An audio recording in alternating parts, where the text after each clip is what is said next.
سیدنا عمر رضی اللہ تعالی عنہ، جن کو اللہ نے کمال کا ایمان دیا تھا، رسول اللہ صلی اللہ علیہ وسلم نے فرمایا دین کے اندر صلابت، قوت، مضبوطی دیکھنی ہے تو وہ سیدنا عمر کے اندر دیکھ لو۔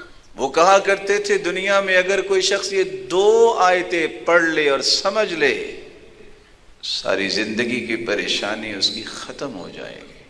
پوچھنے والے نے پوچھا صرف 2 آیتیں؟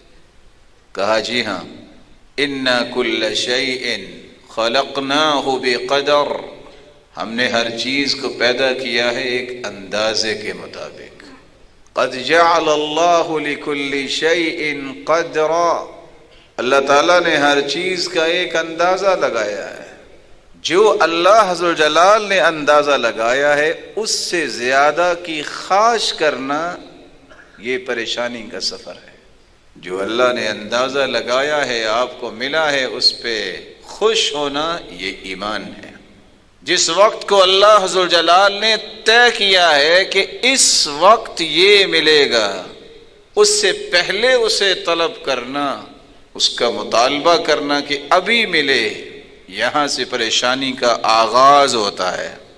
اور اگر انتظار کر لیا جائے کہ میرے رب کا بھی فیصلہ نہیں ہے تو یہ اس کا ایمان ہے۔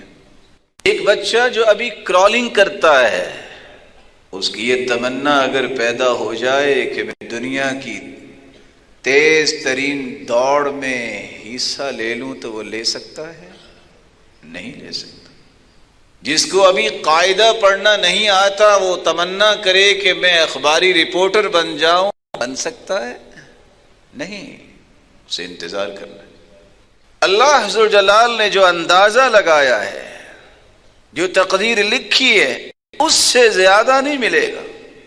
جب آپ اس بات پہ اپنے آپ کو کوسنا شروع کر دیں گے کہ مجھے ملنا چاہیے، اور دوسرے الفاظ میں اللہ حضر جلال پہ تحکم کرنا چاہیں کہ اللہ مجھے دے، اور اللہ نے فیصلہ کیا ہوا ہے، تو اللہ حضر جلال کے ساتھ تحکم تو اللہ کو بھی پسند نہیں ہے، اور نہ ہی آپ اپنی خواہش کا اللہ حضر جلال کو پابند کر سکتے ہیں۔